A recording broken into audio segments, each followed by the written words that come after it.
Hey, and welcome to the Crew Podcast. We are the hottest podcast rocking right now. We are currently looking for 6 amazing hosts to join our family for season 2 that will kick off February the 1st, 2024. If you're looking for an opportunity to allow your voice, your perspective, and your brand to be heard around the world and seen around the world, then join the Crew Podcast.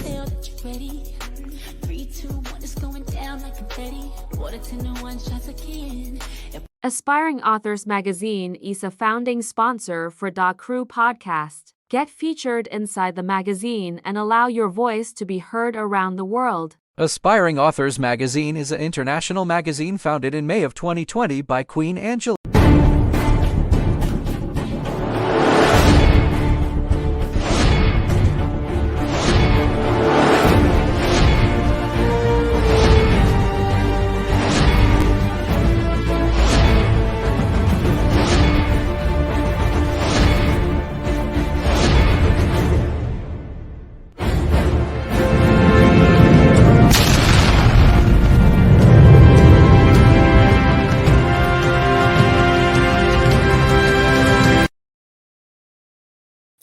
Well, welcome to another episode of the Crew Podcast. Of course, I am the visionary of the Crew Podcast, and I tell you, I have truly enjoyed being able to come from behind the camera, come from behind the scenes, and have this opportunity to interview some amazing visionaries.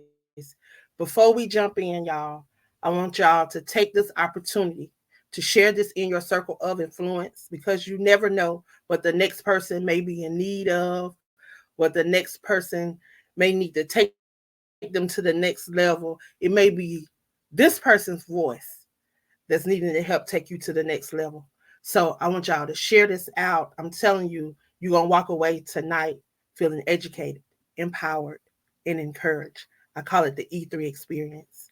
We have no other than Prophetess Michelle McKenize with us tonight.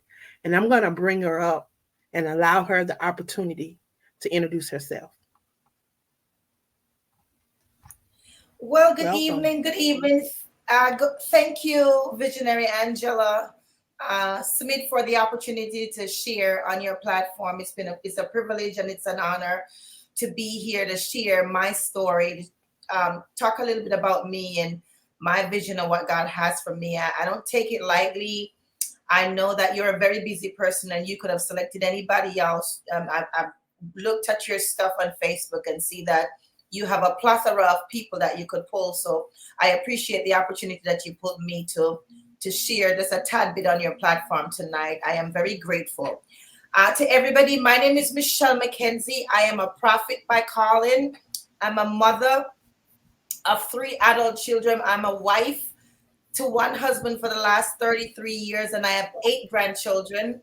I am coming up on my 54th birthday in another week, and I am so fantabulated, excited, grateful to God to give me the opportunity just to be able to breathe and to still be in the land of the living. That tells me that He is not through with me yet, and that I still have something to do. So I'm grateful to be here. Thank you so much for the opportunity, Miss Angela, Visionary Angela, to share on your platform tonight. Thank you.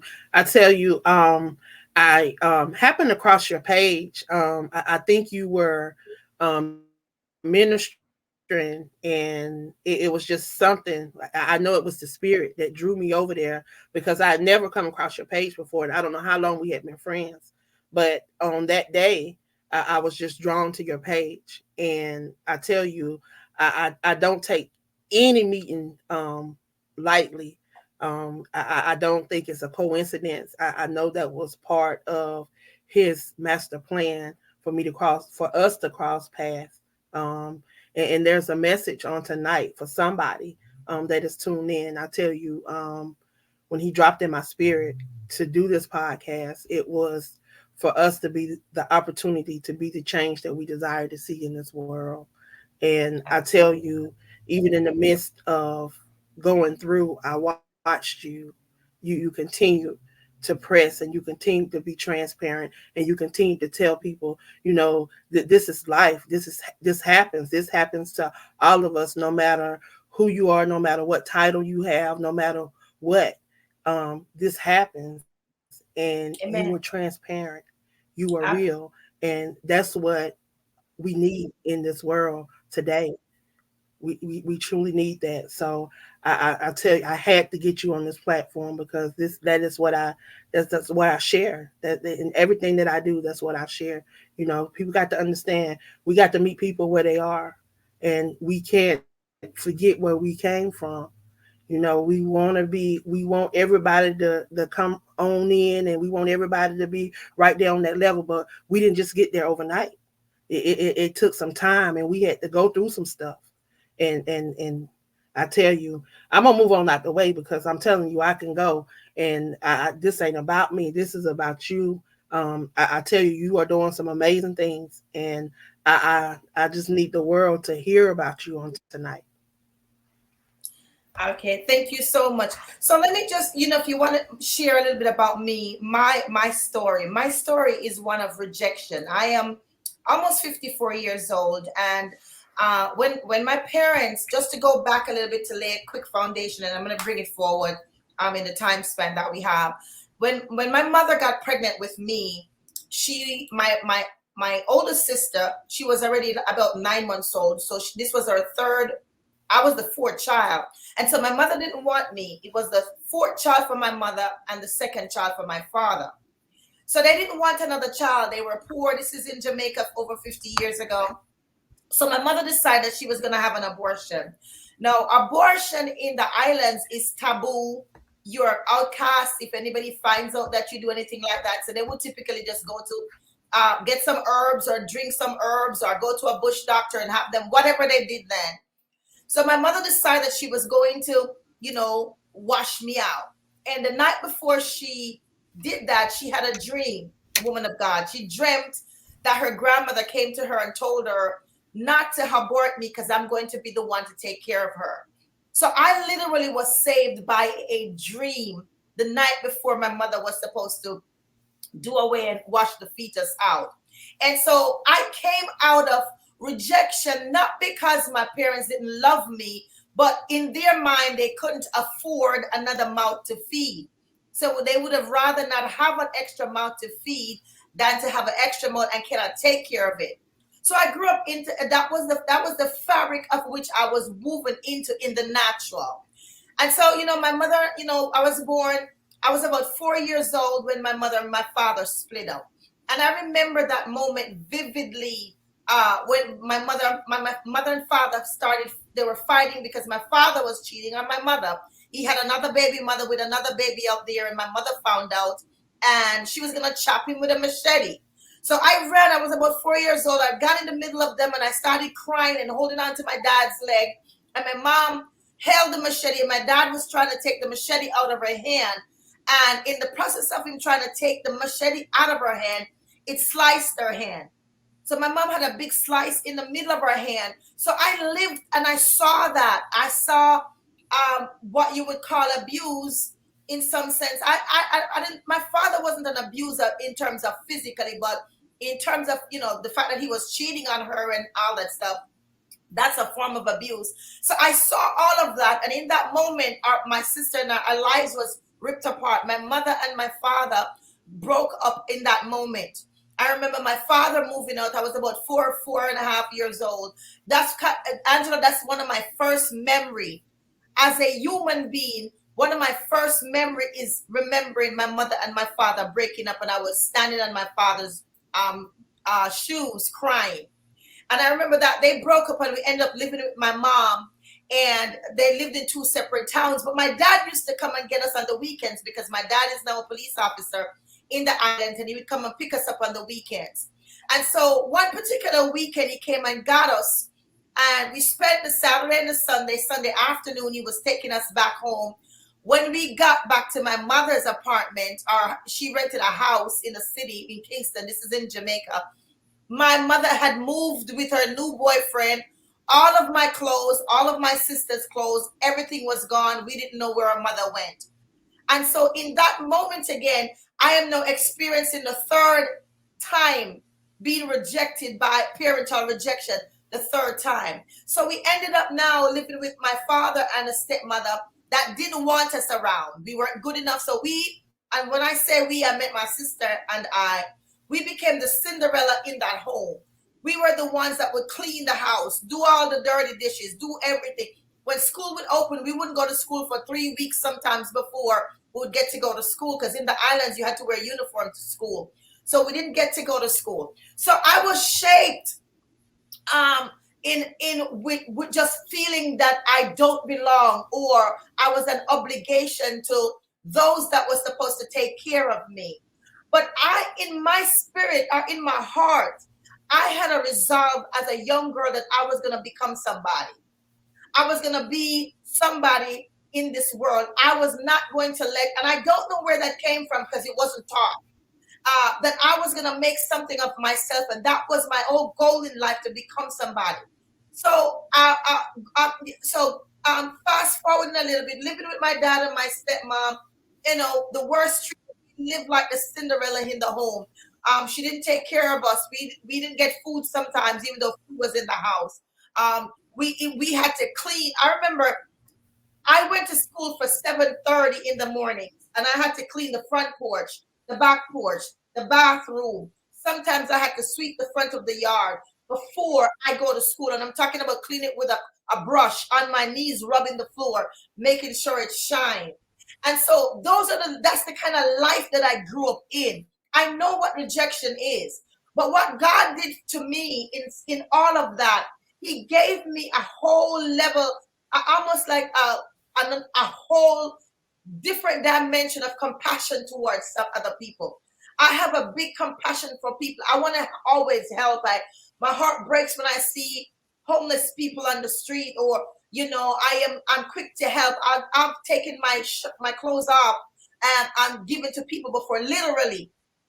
Somebody asked me for my outfit, and I stopped in a market, buy something else, and gave them the outfit that they wanted. I live a life of giving just because of the fabric I was created out of. And so as I grew up in life, I was able to come to the United States, and I colored a lot because that's like several books before I even get to the United States. But for time's sake, got to the United States, and as I'm here, I got married and started a family. And I got saved when I was about 25 years old, 23, 24, between 23 to 25, I really got saved. Now, my grandfather was a pastor, so I knew church. I grew up in church, but I didn't give my life to the Lord or submit to the will of the Lord until I was about 23 or between 23 to 25. But I remember when I gave my life to Christ, I had a good job. I was always a lifelong student, so I was always going to school. And that came from that rejection, the residue of rejection that I had too, that I felt like I always had to be achieving something, always doing something, always trying to, aspire to do something always. I'm always doing something. And I realized at one point that I need to stop, because that was really because of the residue. It's almost like nothing I do was good enough. I always wanted to do more for myself. Like nothing that I did was going to be good enough for me. And to the Lord, I had to stop. But anyway, and so got saved, living for the Lord, got married, have 3 beautiful children, 2 boys and a beautiful daughter, and just living for the Lord. And several years ago, I have adult children. They're grown. 2 of them is married, but I have 2 boys. My youngest son, which is what I want to own it on, about when it comes to rejection. He met this young lady, and all of a sudden he just estranged himself from the family, does not connect with anybody in the family, doesn't talk to any one of us. This is the son that God gave me. This is the son that I was going to abort And the Lord told me that he's a son and he belongs to him. This is the son that used to bring me flowers from school. This is the son that made me tea at night to make sure, Mommy, give me a cup of tea, put it at my bedside. This is the son that used to have Bible study in my house. And this son, talking about rejecting, as now rejected me, rejected our family. He is, I'm not sure where he is. Don't know where in the world he is at this point. Don't know what he's doing. And I am just crying out for mothers or families that have a child that just went apostate or just went rogue and don't know for what reason, but just actually disconnect themselves from the entire family. And part of that is the rejection that I suffered. When it affected me deeply because of the rejection that I came under. So I tried to make sure I gave my children everything. I worked hard. They went to college. The youngest one, he's a nurse, and just went apostate. And it took me back to my life when I was younger and all the rejections that I went through, because I didn't talk about a lot of them because it would just take too long, that I went through, and how when I got pregnant with him, I didn't want another child. I already had my daughter and my son. And when I got pregnant with him, I was married, but I decided I only wanted two. So I didn't want another child. And I remember when I found out when I was pregnant, I myself was going to have an abortion. And then I started spotting. So I went to the doctor and they said that it wasn't an ectopic pregnancy. And I heard the heartbeat about 3 weeks old. I heard the baby's heartbeat. And I knew that time that it was alive. And I said, Lord, let it be a boy. Because I already had a boy and had all the baby clothes. And I laid my hands on my stomach. I was 23 at that time. And I began to pray over my stomach. And I said, God, I give this child back to you. This one is yours. This one, because I wasn't going to keep him. And because you spared his life. If I didn't hear a heartbeat, he wouldn't have been here. You spared his life. This one I'm giving to you. I'm going to be the caretaker, but he belongs to you. And that is the son that is now in an apostate state, that has disconnected himself from everybody. We don't know where he is, what he's doing. We don't know anything about him. And my heart, it was just so broken over that I struggled with that for the last 3.5 years, woman of God, because it was no reason for it to happen. He met this young lady, and she basically is Samson and Delilah. And that pretty much that's typically what's going on. It's a Samson and Delilah story all over again. But I'm just praying for mothers out there that maybe have gone through rejection, that maybe have gone through some disappointing things in their lives, and they see that now duplicating in the lives of their children, that we have to learn to break these strongholds. And even though they may have been out there, even though they're out there, we don't know where they are. God knows where they are. Even though we might not know what they're doing, God knows what they're doing. And I would say to mothers out there, don't stop praying for your son or your daughter. Don't stop praying for your children. Do not give up on them, even when they give up on themselves. Because God is not a man. He cannot lie. And whatever he tells you that he's going to do, he will do it. I gave this son unto God, just like Samuel's mother gave him unto the Lord. I gave him unto God. So I know sooner or later he's going to come full circle. And so sometimes when you've gone through rejection of your own, you begin to wonder if you did something wrong, if you could have did something a little bit better. You begin to basically blame yourself for that, because you feel like maybe it's something that you did, or that would have made things be different in the lives of your children. But sometimes when God have an assignment for them, he'll allow them to go. God allowed Moses to wander in the wilderness for 40 years to break off Egypt off of him, so that he could build him up in his likeness and in his image. He didn't want Moses to act like he's better than the Israelites. He didn't want, so he made him walk through the desert barefooted, had to eat figs for food for 40 years, and then he built him up again. Could it be that God have my son out there going into where he is, so that he can understand the language? He said he's a Jew now, all right, so he can understand that language, so he can go back and minister to the Jews. What if your daughter or your son is out there creating or making their testimony? I'm saying to you, like I say to myself every day, don't give up on your children. Even though sometimes you feel like you can see the repetition that happened to you, you see it manifest. You got to break those ties, but you still stand and you keep praying for your children. Wow. I mean, that's heavy, and a lot of people need to hear that tonight, because a lot of people are going through. I'm actually working on a book right now. It is a book for women that are incarcerated.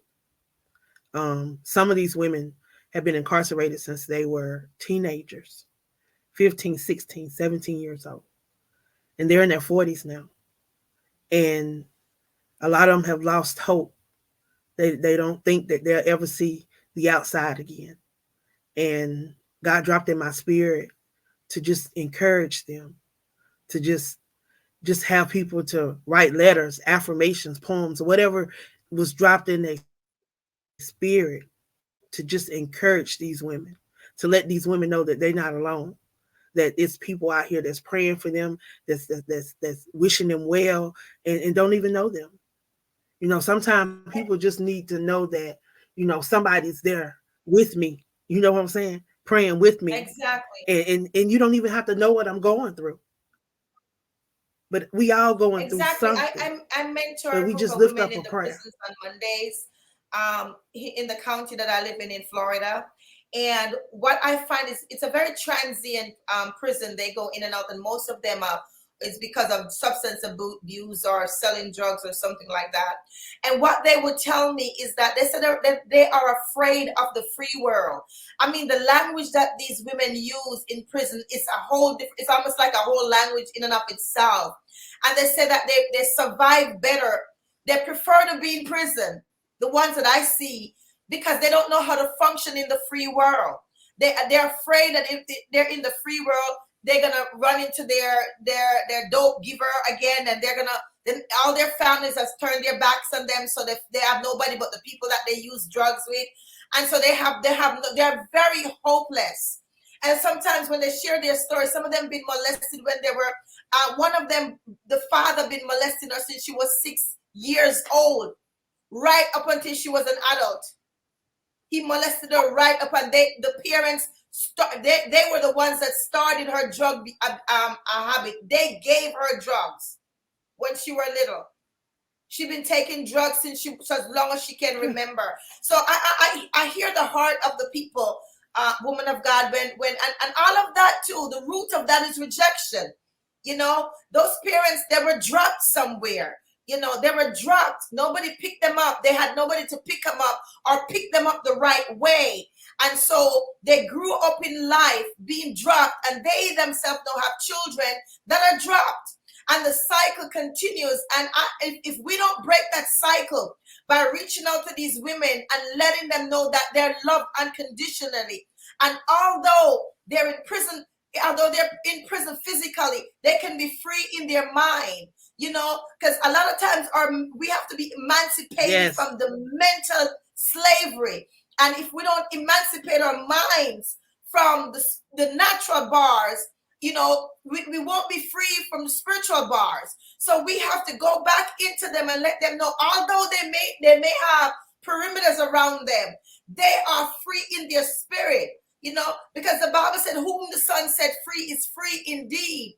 There's a lot of people that are walking in the free world, and they're not free. They have bondage in their mind. So many people now have mental health issues. And then there's a lot of people in prison that are very free in their spirit and in their mind. You know, joy is a state of mind. Happiness is a feeling. And you can be in the midst of a fire and have joy. Or you can be around a lot of people and you're miserable. You're not happy because you don't have the freeness in your mind. So we have to encourage them. And there's something that I do when I listen to these women in the prisons. All of them issue is stem from rejection. It's either societal rejection, spousal rejection, parental rejection, cultural rejection. Some type of rejection is the root of what that started out. It's the genesis of what they're experiencing now, and they're now walking in the result of their actions that started from a rejection. So if we can help, if we can fix the rejective issues, if we can get them and teach them how to overcome rejection, which is what I do. I mentor on overcoming rejection. If you can get them and teach them how to not internalize the things that happen to them on the outside, not to let it become intimately a part of them, and don't see themselves. I was talking to a mentor the other day, and she said, "You're not broken. The situation is broken." So if they could understand that the situation that they've gone through is broken, but they are not broken. They are not broken. They're strong. And build that side of them. Woman of God, build that side of them.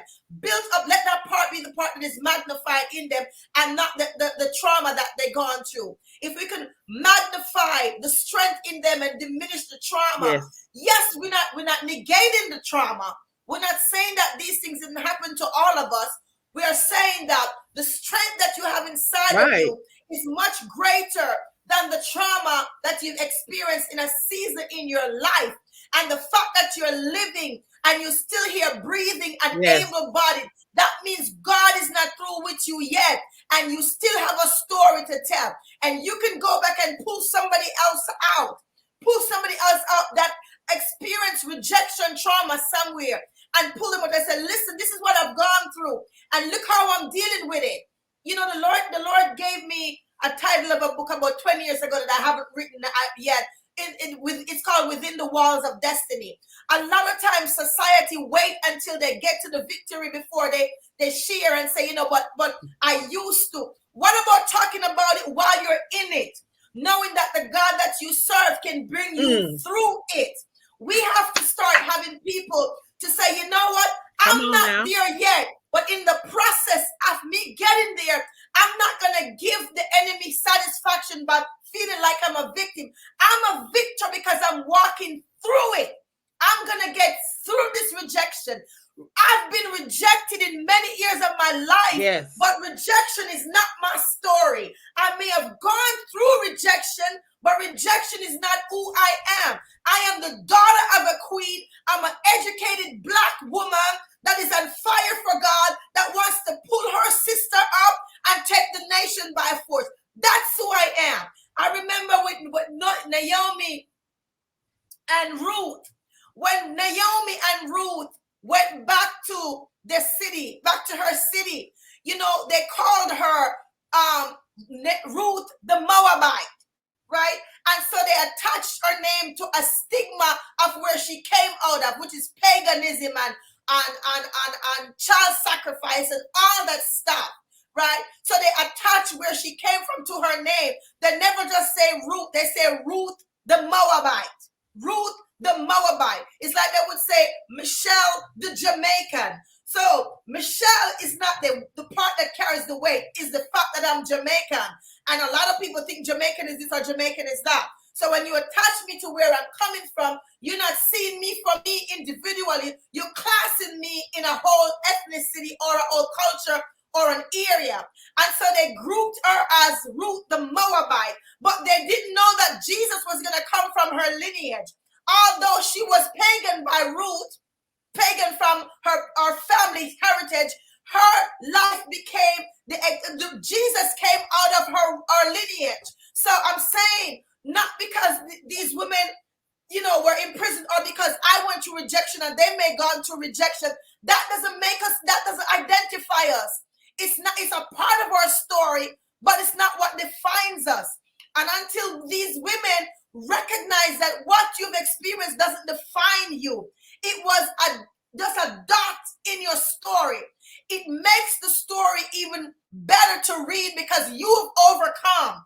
You've gone through it and you survived it. And we have to stop waiting until we get to the other side to share that although I'm not there yet, I might still be behind bars, but I'm free in my mind. I might still be behind bars and I'm facing X amount of time, but let me tell you something, I'm an overcomer. And when we begin to share from that place, it will give women, people in general, more hope, because they realize, listen, I don't have to wait till I get there to shout. I can shout right now.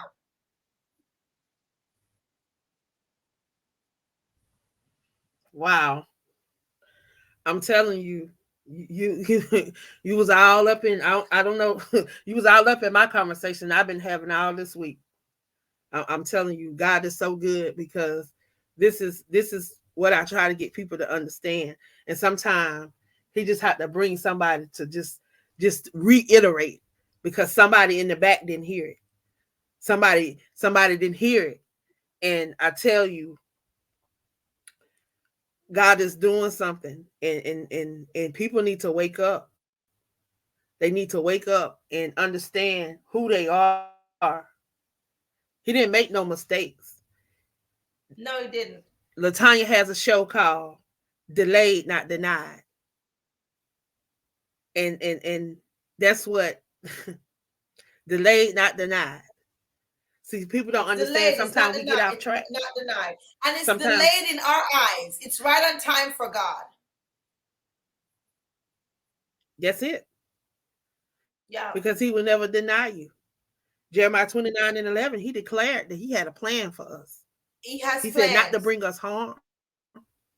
You know, I've traveled. The Lord has allowed me for the last 15 years to travel all over Africa, Europe. Wow.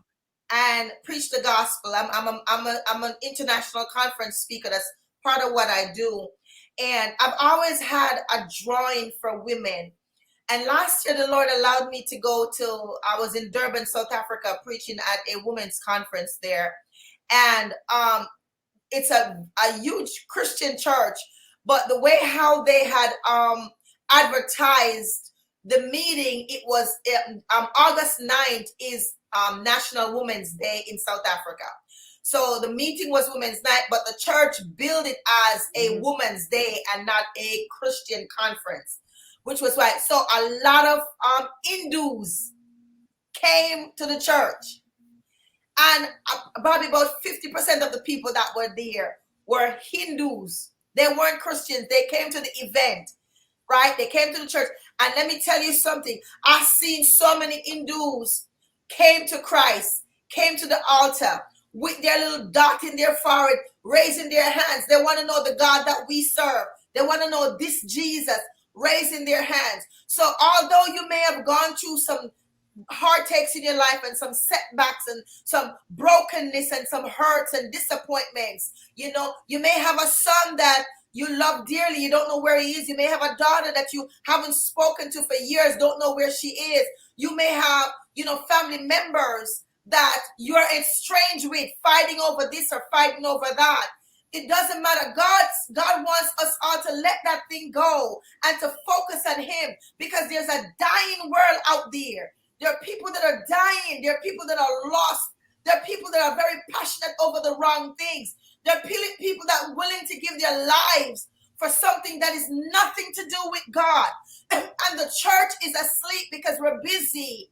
We're busy fighting for platforms. The body of Christ, you know, we're busy focusing on the wrong thing. We allow the enemy to make us distracted. So when you have women like you that want to come together and build a community, a family of people that come together to say, listen, man, iron sharpens iron, and the countenance of one brightens the other. You know, you do what God has told you to do. I'll lift you up. God, I'm doing what God told me to do, and I need you to lift me up as well. And we work together. We can tear Satan's kingdom down. You know, a kingdom that is divided cannot stand, but a kingdom that is stand together in unity, you cannot break it.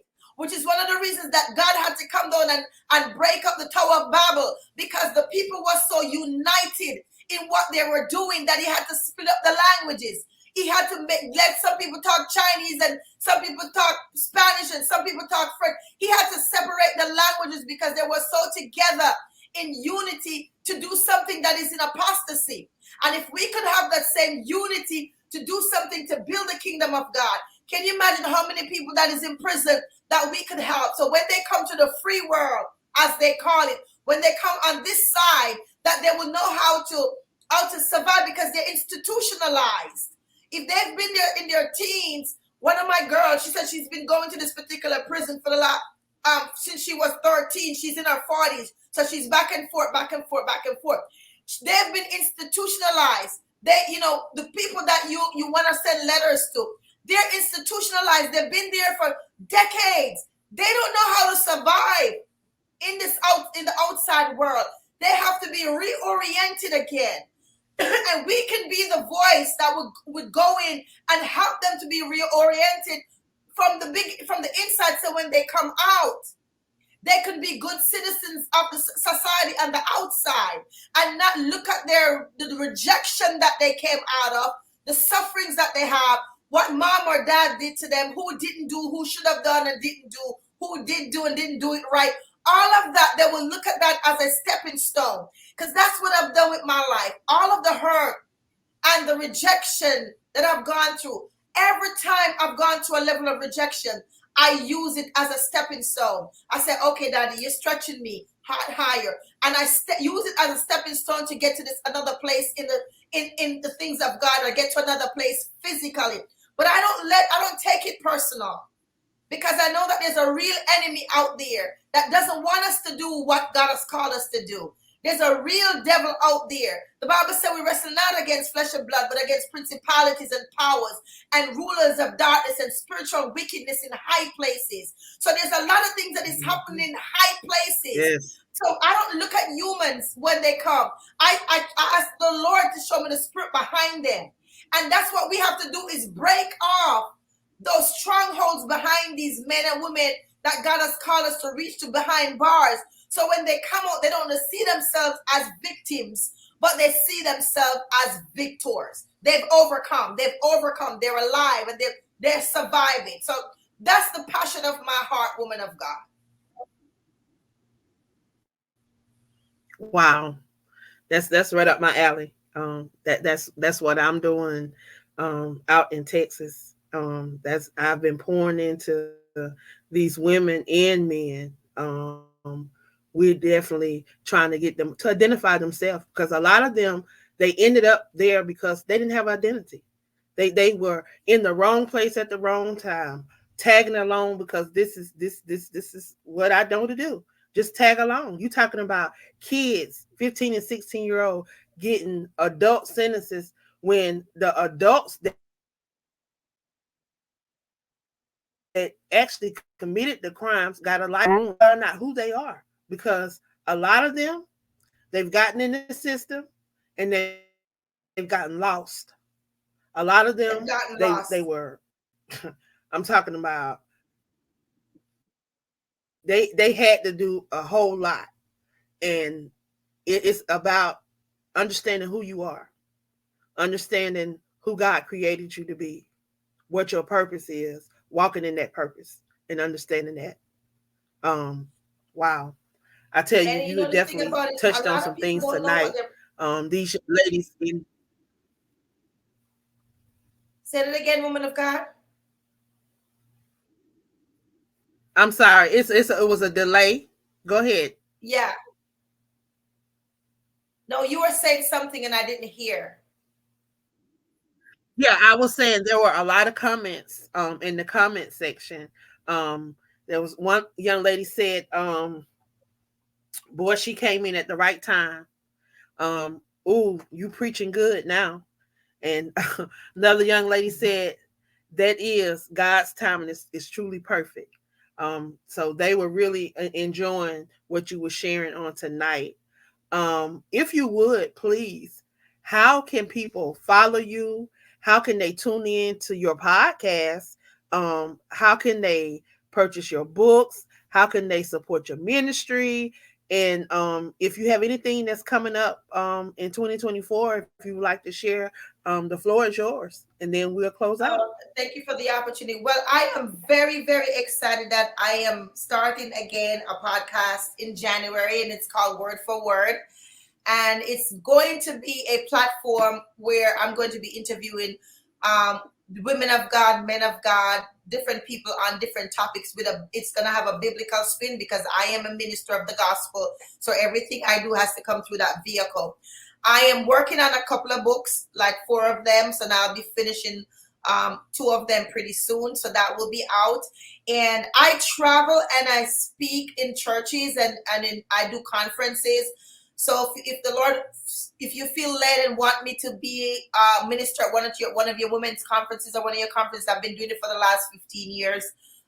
Traveled internationally pretty much all over the world, speaking to the body of Christ. I am very grateful to be on this platform because many people don't do what you do, woman of God. Many people, they just want it for themselves, and you took it upon you to follow the heart of God, which is to disciple your ministry, because that's what you're doing.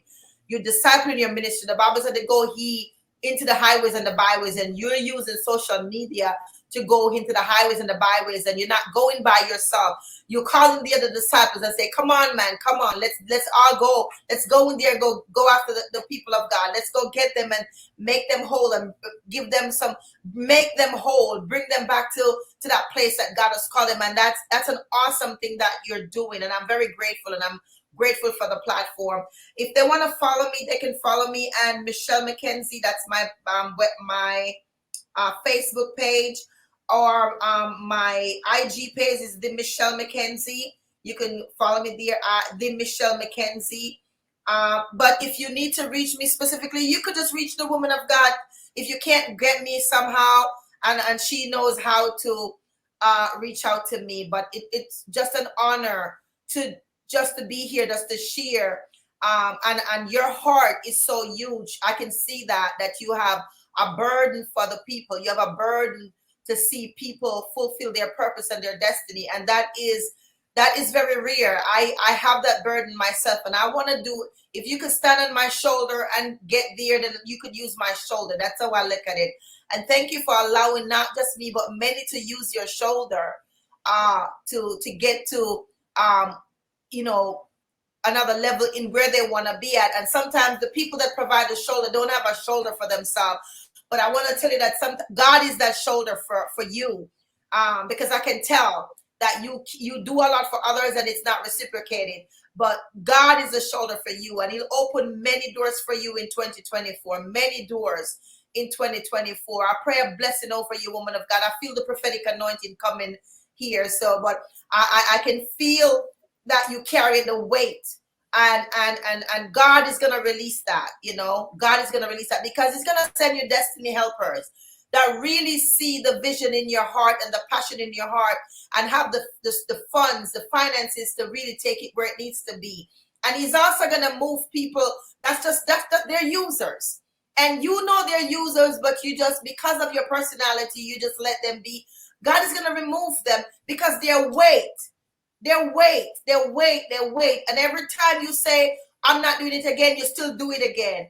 Every time you say, I'm not going to, and you do it again because of the heart that you have.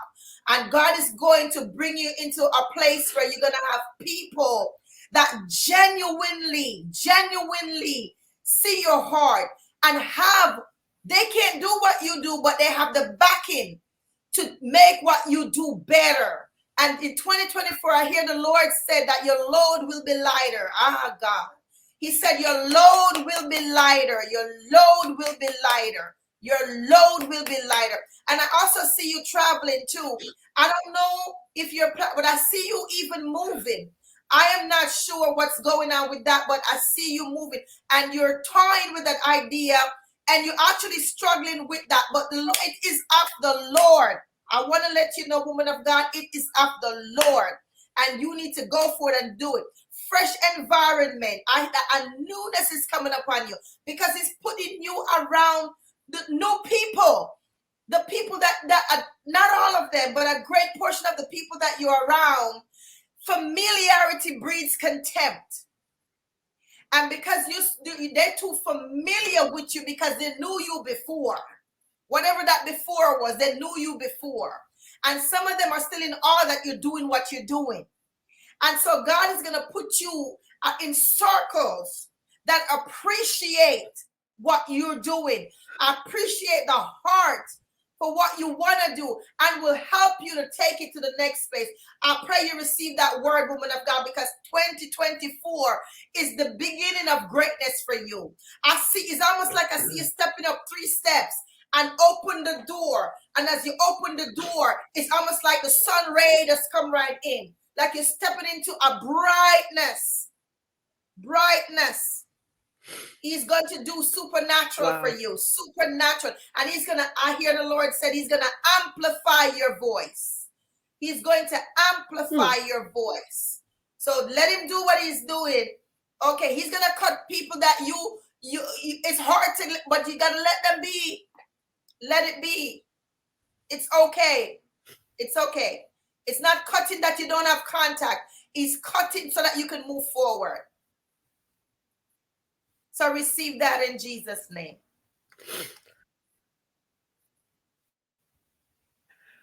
Every single thing that you just said was just confirmation. I literally just had a conversation with someone on the phone. I've been contemplating, and I'm just going to be real. I've been contemplating to move to Texas. The call that I took before I came on the show, someone asked me what would I do with $5 million.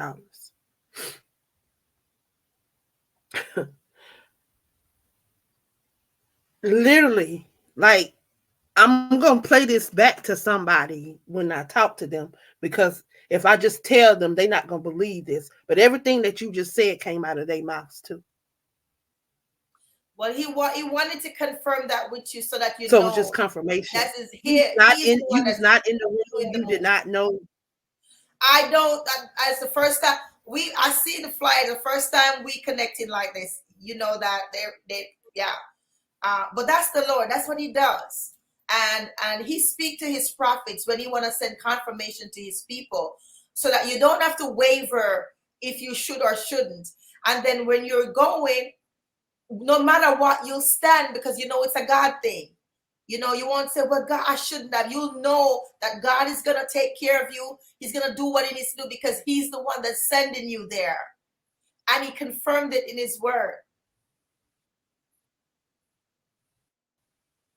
He's moving this you. Was truly new confirmation church, on tonight. New environment, new everything. He's picking you up and moving you. He is moving you. A clean sweep. Wow. This was truly confirmation. Like, wow. I truly thank you. I invite you back. I definitely so much you said tonight just coincide with a lot that I've been saying over the last couple of months. Feelings, thoughts that I've had, even conversations that I've had. I am doing I'm getting back to doing a conference, sort of like a expo type conference for authors and Black business owners. And I'll talk to you off air, but I definitely would like for you to be a part of it. We're going to be going to different cities, different states, about 10 different locations we have on the schedule. We just got to get everybody together and get everything just lined up. I have different people that's helping me that's in these different states that's working on them, and we're trying to get everything together.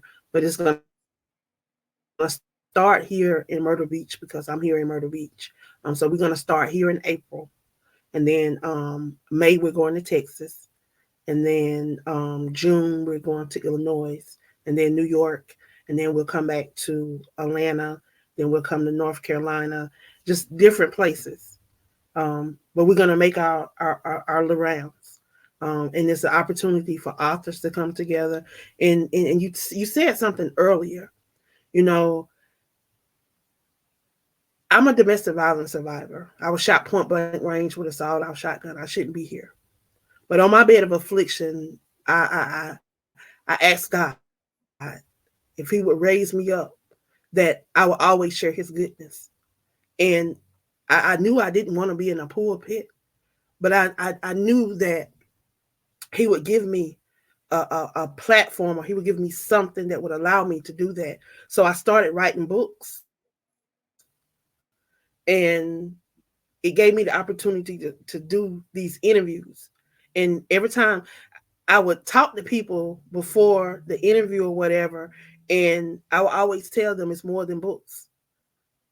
And every time I would come on a live, it always started off as books, but before the end, I'll be no minister to somebody. I'll go back and look at the video, or somebody will say, Angela, I don't remember what I said, and I look at the video and it just don't even seem like that was me. Like that was you, girl. Like, but God just began to deal with me, and it became more than books. And it just became about people and purpose, and understanding that we didn't get dropped out of the sky, that there's a reason why we're here, and we're not meant to be alone. He give us all helpmates, one for another, and I needed that on tonight. Every single word that you spoke, I needed that. And sometimes that's what it takes. The visionary had to come from behind the scene so that I could receive this on tonight. See, God don't make mistakes. So I'm grateful. I'm thankful, and we definitely will be in touch. Is there anything that you would like to share before we leave?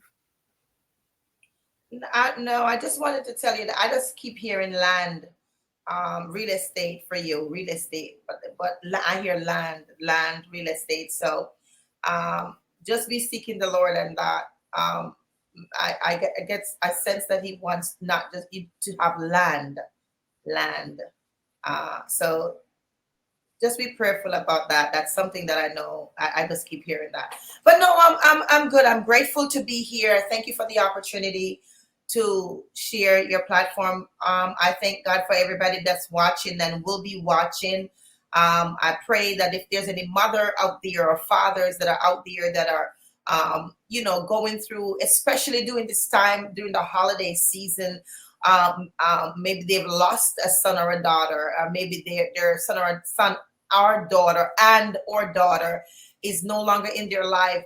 Maybe they're just estranged, like my son is.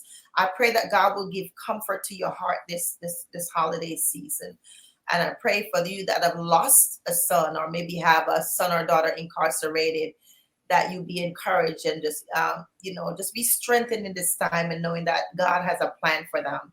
And he's not a God of a second chance. He's the God of another chance. And there's a big difference between a second chance and another chance. He keeps giving you another chance as long as you're breathing. So be strengthened and be encouraged tonight, Father. Be encouraged, Mother, that you will see the reward before the Lord closes your eyes, that you will see destiny fulfilled. Because God is not a man. He can't lie. Whatever he promises you, he will bring it to pass. God bless you. Thank you for having me, woman of God, visionary Angela. God bless you so much. I'm honored to be on your platform. Thank you for the opportunity.